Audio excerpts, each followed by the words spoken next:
One light, two lights, three lights, four lights, five lights, and it's go! Hello everybody, my name's Aaron, this is the 5 Red Lights, and this is the top 3 performers from the Turkish Grand Prix. Well, let's get stuck into this video. My third place top performer is Carlos Sainz for McLaren. He qualified P13 and then ended up with a grid penalty, so not a great Saturday for the McLaren and for Carlos, but he used his experience and his craft to carefully get his way into the points on the opening lap. He was actually up to P9, having started 15th, and he managed to avoid all the trouble. And when it's a wet start, that is pretty much the name of the game: stay out of trouble, keep the car on the track. And Carlos did this. I know a lot of other people didn't. I think there was 2 main offenders for not doing that on the opening lap, which were Esteban Ocon and Valtteri Bottas. But Carlos made up significant ground.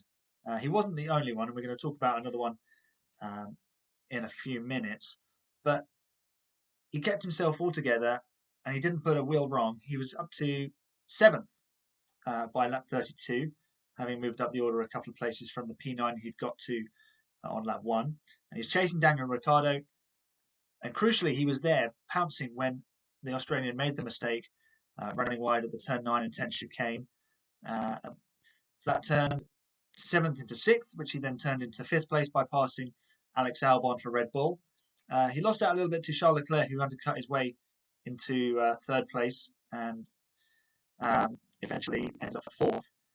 But 5th place for Carlos by the flag, and only 3 seconds away from a podium, having started 15th and not really looked on top of things in qualifying. It was a really, really good performance from him, and he kind of stealthed his way into contention for a really good points haul there. So in the end, 10 points when it could have easily been 0 or just a handful of points for McLaren and for Carlos. And after the race, I thought this was significant. I saw his interview with Sky after the race, and he spoke about discipline and discipline keeping to the correct racing line in the conditions, which he did perfectly. So that really bodes well. And Ferrari are picking up a driver who is just snowballing into this brilliantly calm and collected and highly skilled driver. And the way his form is going, he's moved ahead of his teammate Lando Norris in the Drivers' Championship, and he could be moving further up the standings if his form continues the way it is. I mean, could he finish 4th? Could he catch Sergio Perez? Big ask, but let's see what the McLaren is capable of.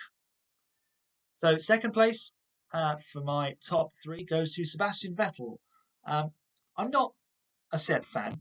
I don't really count myself as ever having been one, but welcome back, Sebastian Vettel. It's good to see you. Seb's struggles have been pretty well documented through much of 2019 and 2020, and probably left him scratching his head as much as we have, because he's been searching to unlock the performance from the FF1000 despite its limitations. But the fact that the car worked its tyres slightly harder than the others around it played into his hands and played into Charles Leclerc's hands. And in the end, it was Seb who made the most of it. He outqualified Charles for the first time since the Hungarian Grand Prix, and he showed he's lost none of his know-how when it comes to executing a race, and especially in wet conditions where he's excelled in the past. Now, he did lose out through Leclerc's undercut, although he did come out ahead of Charles, and his teammate did overtake him. But critically, it was Charles who made the one error that meant Sebastian got the podium and ended up in my top 3, which I'm sure he'll be thrilled about if he does watch this. But it was Charles who made the error when he was defending P2 that he'd taken from Perez on the final lap. And there was Seb on hand to scoop up the present his teammate had offered and collect his first podium of 2020, which hopefully will prove a good springboard into his time replacing Perez, ironically, in the Aston Martin team next season. So let's move on to my top performer of the weekend, and could it really be anybody else? It's Lewis Hamilton. Several drivers drove brilliantly at various points in the weekend, but come race day, when the points are on offer and the chips are down, one man invariably comes to the fore, and that was Lewis Hamilton.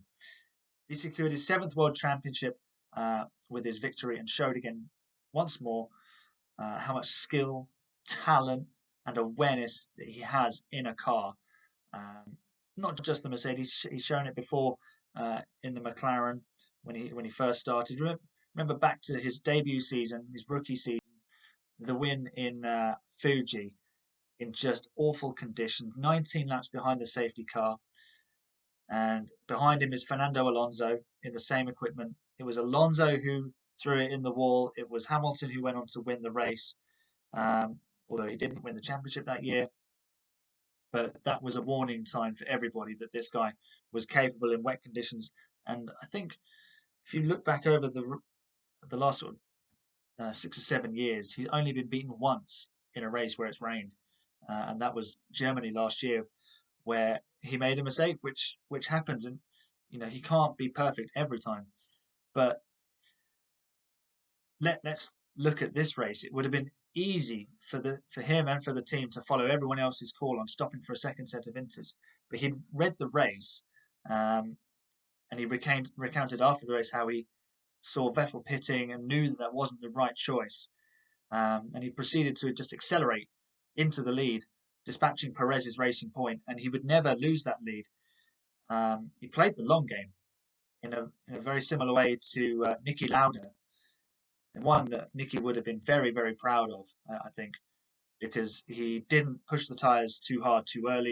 He didn't take any unnecessary risks. He kept the car in one piece, and in the end, he made the race come to him through smart driving and good decision making along with his team. It was a car that had not generated tyre temperature, but once you ran consecutive laps on the tyres, the Mercedes generated the tyre temperature that it needed, gave him the performance that it had available. And once that happened, everybody else was just going to be eaten up, I think. To be fair, Mercedes doubted their chances before the race started, but Lewis is their ace in the pack, as always.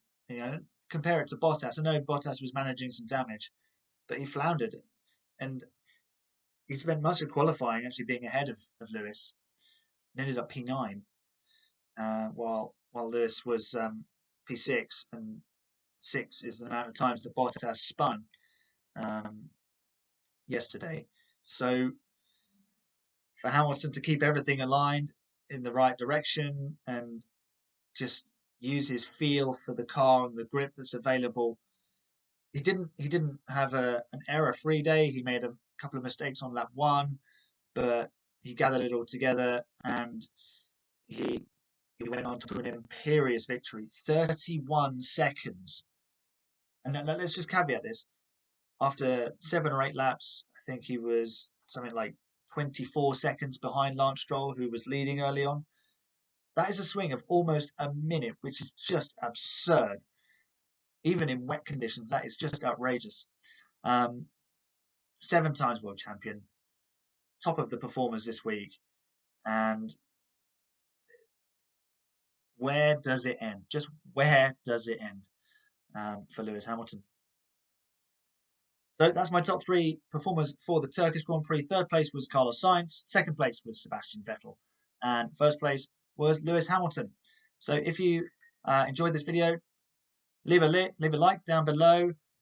Leave a comment if you disagree with any of my top 3. Who else do you think stood out in the Turkish Grand Prix? Subscribe to the channel. Check out our podcast, which you can find on most good podcast providers, and I'll put it out on YouTube as well once it is recorded.